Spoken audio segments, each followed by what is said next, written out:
Te doy la bienvenida al primer módulo del curso online de sutura perineal. El objetivo es que en este primer módulo aprendas y repases tus conocimientos en la práctica y habilidades de la sutura.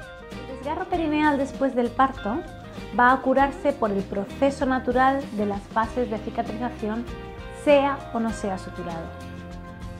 El siguiente vídeo muestra cómo manejar y cómo sostener cada instrumento quirúrgico para realizar una correcta sutura perineal. Antes de comenzar a suturar, es importante saber cómo realizar una técnica de sutura correcta y segura, tanto para ti, que eres el profesional, como para la mujer. Muchas gracias por confiar en nuestro trabajo y nos vemos en la siguiente.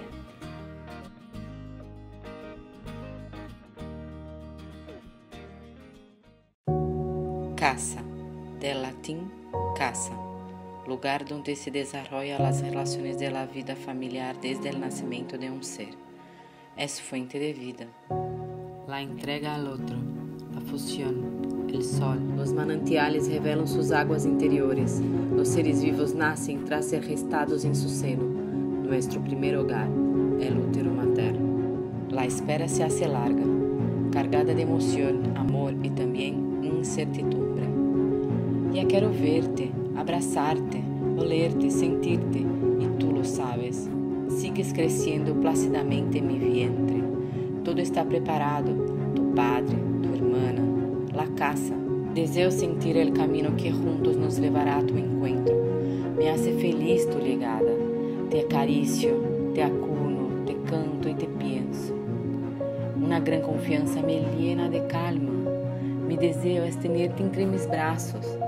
Es una fiesta tu llegada de amor, ternura, silencio, expectación. Estoy en éxtasis, muy bien acompañada. Me entra calma porque sé que saldrás desde dentro de nuestra casa.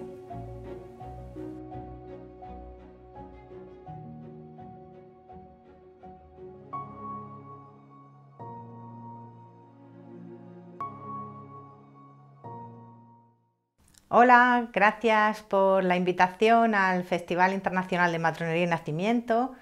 Soy Ascensión, estoy encantada de estar aquí con vosotras y vengo a hablaros de la sexualidad y la matronería. No está muy dirigida, o no está dirigida especialmente a mujeres, ni está dirigida especialmente a matronas, está dirigida especialmente a todas, ¿no? Para empezar, quiero contaros quién soy.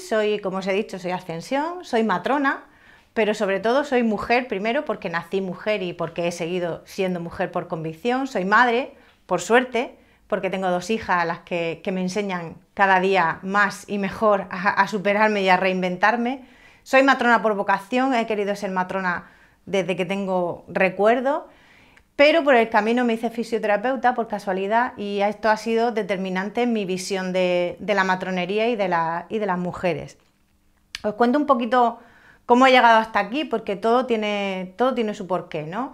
Durante 10 años fui enfermera en varias unidades de enfermería, sobre todo en cuidados intensivos, y mi primer contacto así con la enfermería fue precisamente a través de esto, de los cuidados intensivos y la muerte, ¿no? Eso me hizo ver mucho el intervencionismo, el cómo afrontábamos las relaciones tan especiales, ¿no? Como es irse de este mundo, cuando mi vocación era la otra cara de la moneda, ¿no? El cómo veníamos a este mundo. Luego me di cuenta que había mucho paralelismo entre una forma y la otra.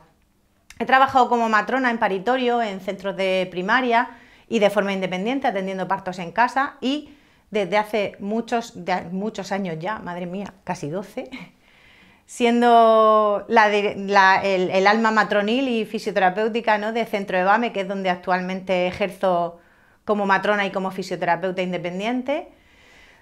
Me dedico a la formación para profesionales desde hace unos años también, sobre todo en temas de perine femenino, en sexualidad y en la movilidad en el parto, y he publicado distintas charlas, conferencias en distintos congresos, tanto de matronas como de fisioterapeutas, y por eso en cierta manera estoy aquí con vosotras ahora. Bueno, como he puesto esta diapositiva para que la veáis y no la leáis, simplemente para que nos preguntemos, ¿somos las matronas realmente el referente de la salud sexual y reproductiva de las mujeres? Quizá la definición, que es la que pone aquí, de la Conferencia Internacional de Matronas de hace ya unos cuantos añitos, del 2005, ¿no? Decía que teníamos que dar todo este trabajo en la educación prenatal, en la preparación a la maternidad, y puede que extenderse a la salud sexual de las mujeres. Pero yo creo que esto deberíamos de cambiarlo. No solo puede, debe extenderse a la salud sexual de las mujeres. ¿Por qué? Porque, como vamos a ver, el parto no puede separarse de la esfera sexual de las mujeres. Como os decía al principio, yo empecé de enfermera y como matrona empecé mucho tiempo después, unos 10 años después. En mis inicios empecé a trabajar con mujeres, ¿no? Trabajar con mujeres, desde esa conciencia de estar trabajando con mujeres, me llevó a trabajar, desde el lado de la fisioterapia, a trabajar con el periné de las mujeres. Y el periné de las mujeres no se puede separar de la sexualidad de las mujeres, porque cuando trabajamos en el periné, estamos trabajando en la sexualidad de las mujeres. Entonces, entender todo esto y contextualizarlo en el momento en el que estamos, en el tipo de sociedad en la que vivimos, en la educación que hemos recibido, es muy importante, y me he ido dando cuenta con los años que tenemos una serie de carencias como matronas y como mujeres, pero ahora hablo como matrona, muy importante, sobre todo en formación en temas de sexualidad. No tenemos una formación explícita, concreta, coherente con la importancia que tiene la sexualidad y con el valor que le damos a la sexualidad, ¿no? Hay que entender que que esto no es una casualidad, esto está en un contexto social en el que la sexualidad de las mujeres está bastante ninguneada, bastante obviada, oculta, sigue siendo un tabú a día de hoy.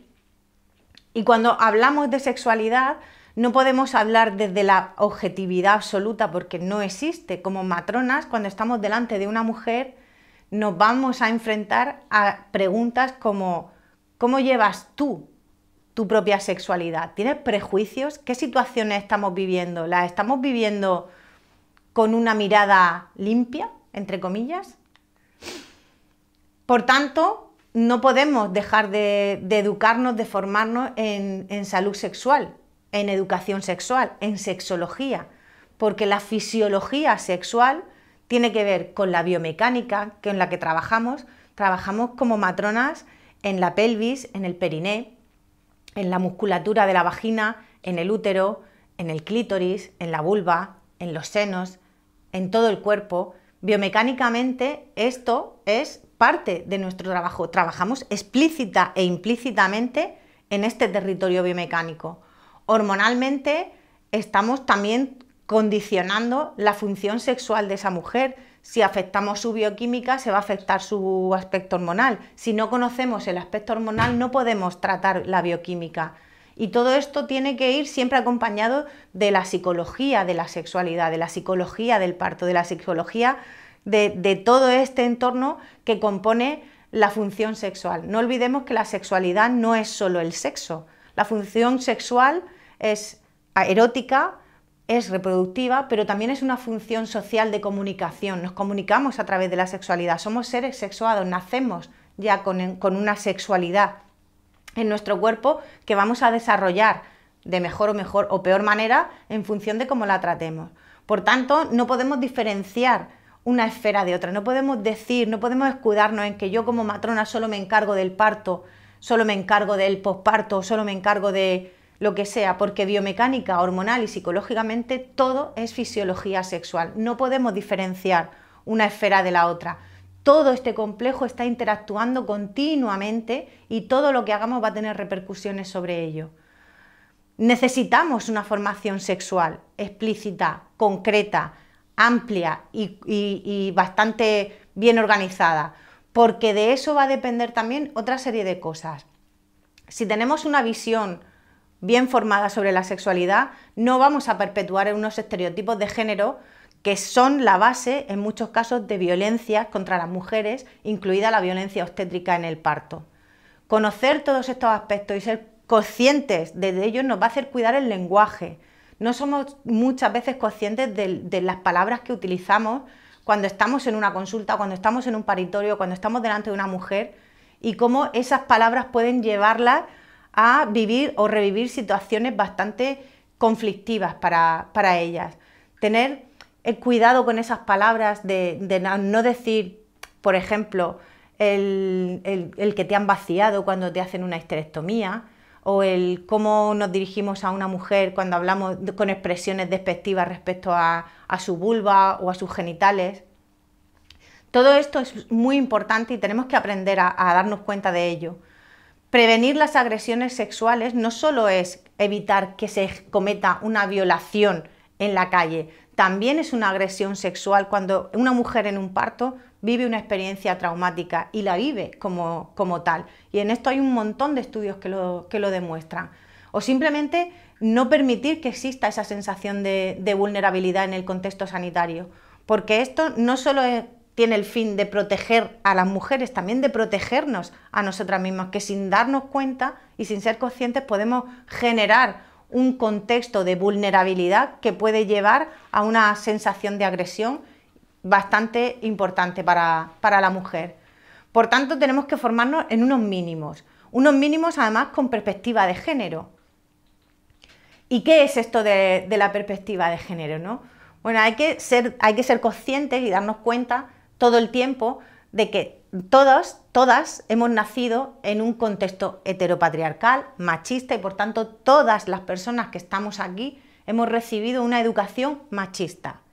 ¿Somos todas igualmente machistas? No. Vamos a ir formándonos y quitándonos, es lo que hablamos en lenguaje simbólico, ¿no? El ponerse las gafas violetas, que yo además las llevo violetas con toda la intención.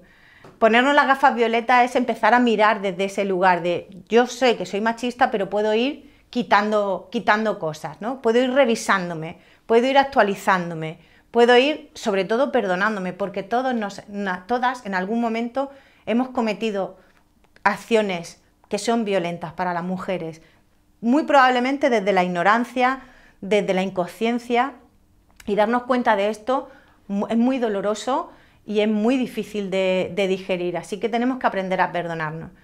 Toda esta visión nos va a permitir cuestionar cosas como: ¿tratamos igual la sexualidad femenina que la masculina? ¿Le damos la importancia que tiene?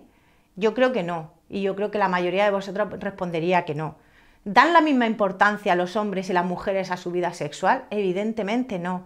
Hay miles de estudios sobre incontinencia o sobre dolor en el sexo en las mujeres, donde se confirma que prefieren renunciar a la vida sexual antes muchas veces que poner en marcha tratamientos o acciones que remedien esta situación. Y es porque las mujeres han sido educadas, en su inmensa mayoría, a no valorar su vida sexual como algo muy importante para su salud. ¿Abordamos como profesionales la sexualidad de la misma forma en hombres que en mujeres? Y esta pregunta os la dejo abierta. Yo sé lo que yo hago. ¿Tú sabes lo que haces tú? Para cambiar el mundo, decía Michel Oden, hay que cambiar la forma de nacer. Y para eso, añado yo, lo que es necesario cambiar es la mirada. Así que lo que vamos a hacer ahora es poner una mirada diferente en algo que es muy común para todas nosotras, que es un parto. Vamos a ver el parto como una experiencia psicosexual. Si lo miramos desde ahí, las cosas cambian mucho. Y esto es un hecho en sí, no es algo que diga yo, o que me haya inventado, o que tenga yo en mi cabeza porque sí.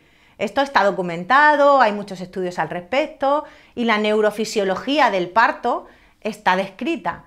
En el parto se van a producir una serie de emociones muy parecidas a las que se van a producir en las relaciones de tipo sexual.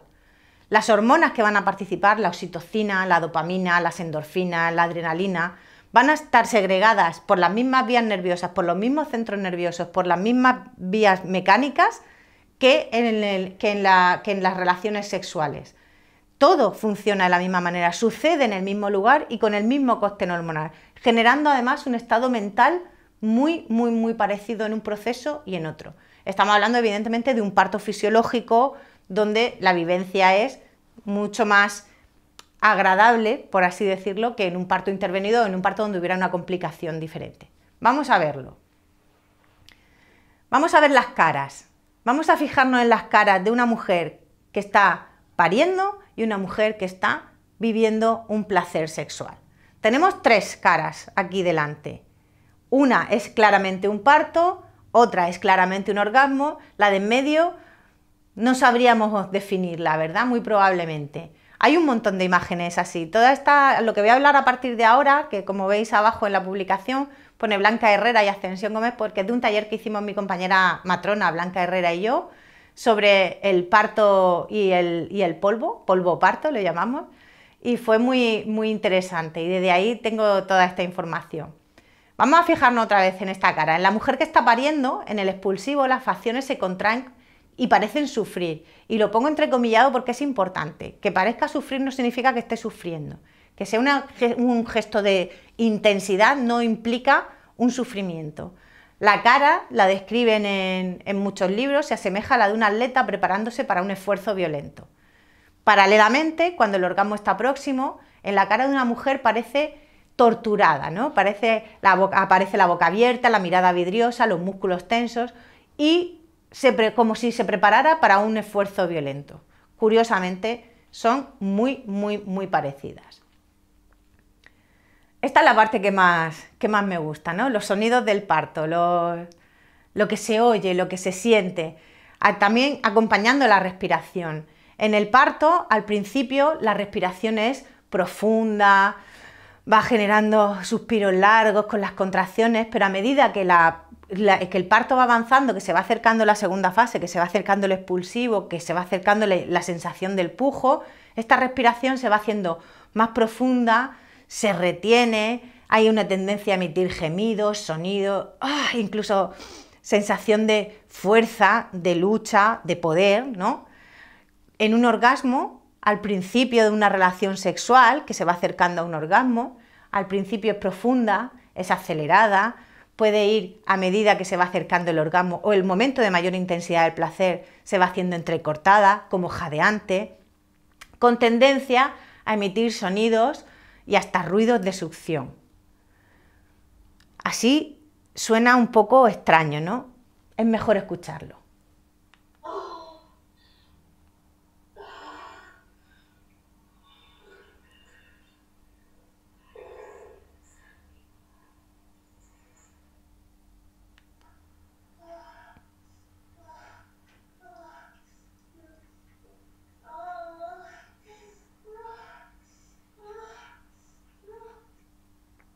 ¿Podríais diferenciar cuál era la de una mujer pariendo o la de una mujer teniendo un orgasmo?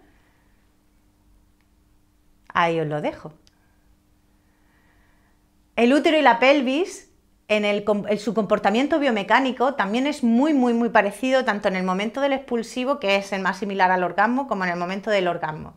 Durante el expulsivo, durante el nacimiento de un bebé, la parte superior del útero se contrae rítmicamente, ¿no? Las contracciones. ¿Dónde se pone el monitor cuando hacemos una monitorización de la contracción uterina? Aquí arriba, parte desde arriba. El tapón mucoso se desprende y se desliza hacia la entrada del cuello, ¿vale? Lubricando toda la zona para permitir un mejor deslizamiento. Y en el momento final de la salida del bebé, la pelvis, incluso en las posiciones más inverosímiles, hace un movimiento de antebáscula, de anteversión, de retroversión, de apertura, de abrir todo el espacio inferior para facilitar la salida del bebé. Si pusiéramos un monitor en el momento de un orgasmo, tendríamos que ponerlo en la parte de arriba de la pelvis, porque en la parte superior del útero se contrae rítmicamente. Tendríamos que colocarlo en el mismo sitio donde colocamos el monitor del control de las contracciones en el parto. Durante la excitación, el cuello segrega una serie de sustancias, ¿vale?, que hacen como ese tapón mucoso en el embarazo, pero mucho más diluido, cuyo fin es facilitar la entrada de los espermatozoides y lubricar toda la vagina.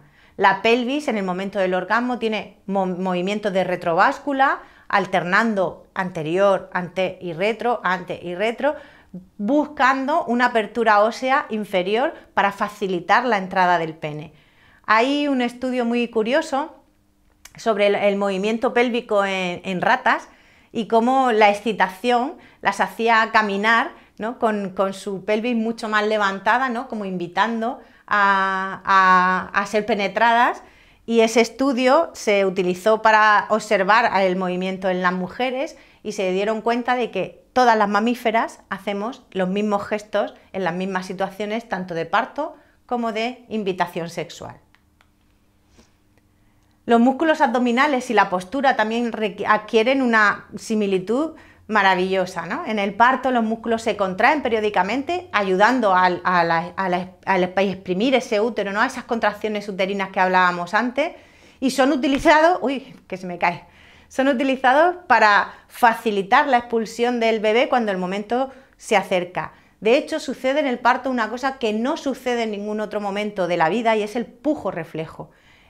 Cuando los músculos abdominales en situación no de parto se contraen, ¿vale? Nos contrae nuestra faja abdominal, automáticamente nuestro diafragma perineal se cierra, excepto en el momento del parto, cuyo pujo reflejo hace que haya una contracción abdominal intensa con una relajación perineal intensa, y que no se puede hacer de ninguna otra manera si no es a través de este reflejo. Por eso aprender los pujos es bastante complicado, y por eso a veces cuando ponemos una epidural estas cosas se distorsionan. A medida que se acerca el nacimiento, las piernas se repliegan y se buscan las asimetrías de la pelvis, buscamos la amplitud máxima de esa pelvis.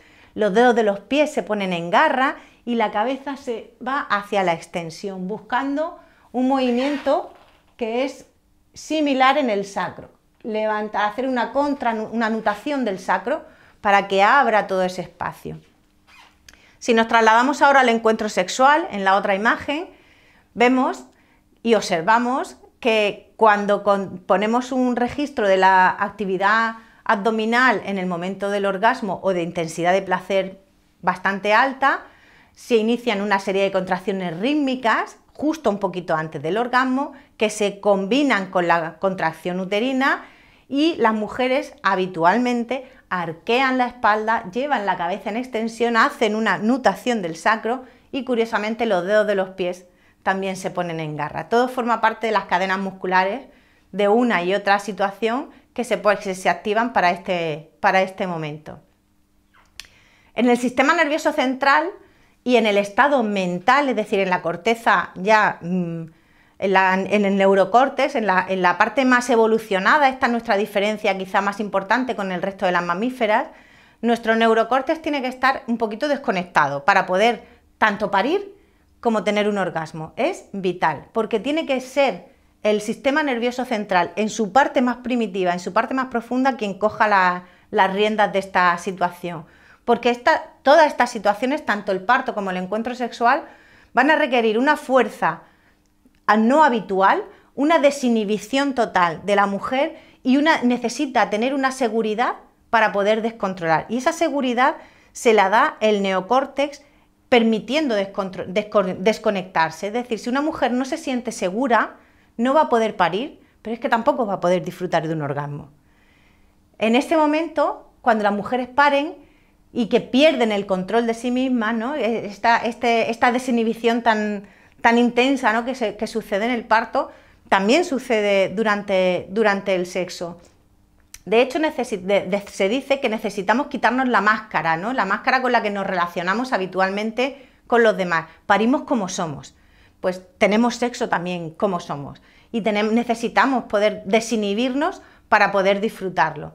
La expulsión del bebé se hace a través de un sitio súper estrecho, o sea que vamos a necesitar una serie de fuerzas muy poco habituales, no las vamos a tener en otro momento de nuestra vida, que se tienen que conjugar con ese estado mental preciso de desinhibición para que esa fuerza pueda permitir el paso del bebé. En un orgasmo nos pasa algo súper parecido. Perdemos casi que el control de la fuerza física se distorsiona y muchas mujeres se retuercen y adquieren posturas tan inverosímiles como que cuando las piensan, dicen, ¿cómo es posible que me haya podido poner haciendo esto o haciendo esta postura o levantando la pierna de esta manera, cuando intento hacerlo con control voluntario y no puedo, ¿no? Es algo que no tiene explicación, porque no tiene la explicación racional biomecánica que queremos darle, si no estamos en ese estado total de desinhibición y de seguridad para permitirnos ese descontrol. Y esto también es súper curioso, ¿no? La sensibilidad, a medida que se va acercando el momento del nacimiento del bebé, sabemos que la vulva se hace tremendamente insensible. Cuando la cabeza está coronando y la cabeza está ahí apoyada, cuando está muy dilatada, se hace tan insensible como para que cuando hacemos a veces una episiotomía o se produce un desgarro, ni siquiera te des cuenta de que está sucediendo, no lo sientes, no lo percibes. Todo este cóctel hormonal y bioquímico que se ha producido dentro del proceso del parto hace que la memoria y la conciencia de lo que está sucediendo en el entorno disminuyan hasta límites insospechados. Llega un momento, todo esto lo conocemos, ¿no? Llega un momento en que todo te da igual. Y no es que todo te da igual, es que necesitas poder desconectar totalmente para poder permitir el paso del bebé. Y sin embargo, en cuanto sale el bebé, inmediatamente después recobras todos los sentidos, toda la percepción, toda la sensibilidad, y generalmente cuando la experiencia ha sido buena, la mujer es invadida por una sensación de gozo y de poder que se define como éxtasis total, ¿no? La imagen esa del parto orgásmico está a veces muy distorsionada por el uso de las palabras. No es tanto tener un orgasmo en un parto, que podría ser, no es imposible, sino el hecho de que después del parto la sensación es de éxtasis total. En la excitación, cuando las mujeres estamos teniendo un encuentro sexual, la excitación puede ir subiendo de intensidad hasta hacer que gran parte del cuerpo, incluso todo el cuerpo, pierda la sensibilidad. La sensibilidad se refiere a que es capaz de hacer cosas que en otro momento podrían ser percibidas como dolorosas y en ese momento no lo son. Cuando el orgasmo se aproxima, además, la mujer queda totalmente desconectada del mundo exterior. Es casi inconsciente. Yo lo digo personalmente, es que te vuelves egoísmo puro. Nada te puede distorsionar, nada te importa, ni la otra persona, ni con quién estás, ni nada. Te importa tu placer, ¿no? y tu sensación. Sin embargo, inmediatamente después del orgasmo, efectivamente, igual que en el parto, las sensaciones de recobrar inmediatamente toda la propiocepción del cuerpo, experimentando, si la experiencia ha sido buena, una gran sensación de bienestar, y de hecho se nos queda el sistema nervioso simpático bastante activo, bastante elevado, con unas dosis de dopamina extremadamente altas. Son momentos de gran creatividad para muchas mujeres y está descrito en muchas grandes artistas o pensadoras como después de una buena sesión de sexo, ¿no? Podían tener esas grandes ideas que les llevaban a crear cosas desde una perspectiva muy, muy diferente.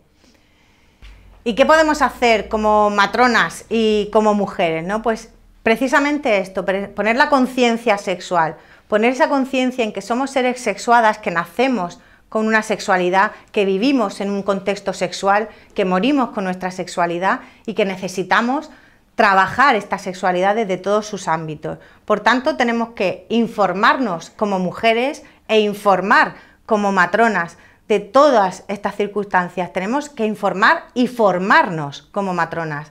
Tendremos que hacer un trabajo corporal con las mujeres y un trabajo corporal quizás nosotras mismas, ¿no? Descubrir ese placer, ese camino del placer, esa intensidad.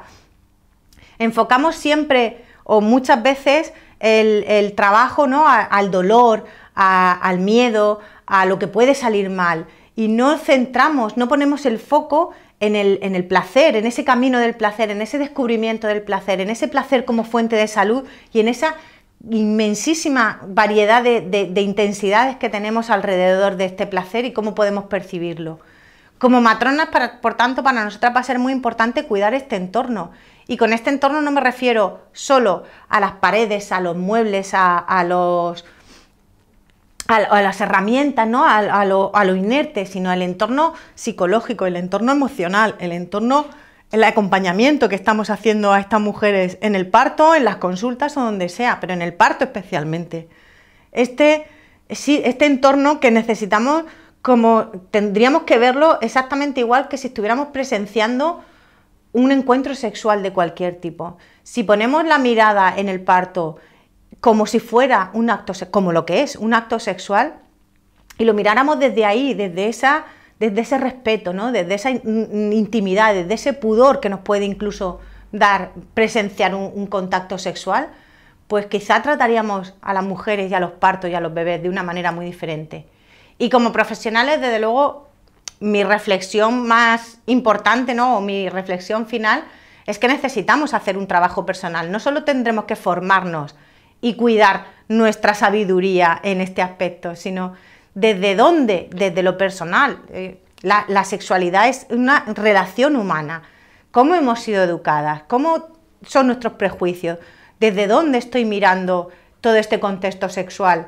Cuando hablo de sexo, cuando hablo de sexualidad, cuando hablo de opciones, cuando hablo de vida de las mujeres. Para mí siempre ha sido y será mucho más difícil transmitir lo que no creo, lo que no experimento o lo que no integro en el propio cuerpo, y por tanto mi recomendación siempre para todas mis compañeras es que crean, estudien, aprendan, experimenten e integren en su propio cuerpo que el placer es una fuente de salud, y nuestro objetivo como matronas, ya que somos el referente de salud sexual y reproductiva, especialmente en lo fisiológico, en lo normal, en lo cotidiano, ¿no?, en lo que no sale de la normalidad, pues pongamos la mirada y el estándar en el placer y no en otro lugar. Y bueno, ya no me despido, no os doy más rollo, os dejo para pensar. Aquí os dejo las redes sociales donde podéis encontrarme, a mí tanto a nivel personal como Ascensión Matrofisio, como Centro EBAME, que es el lugar donde trabajo y ejerzo mi labor desde hace ya 12 años y espero que por muchos años más. Y sin más, me despido, os agradezco infinitamente que me hayáis escuchado hasta el final y muchísimas gracias.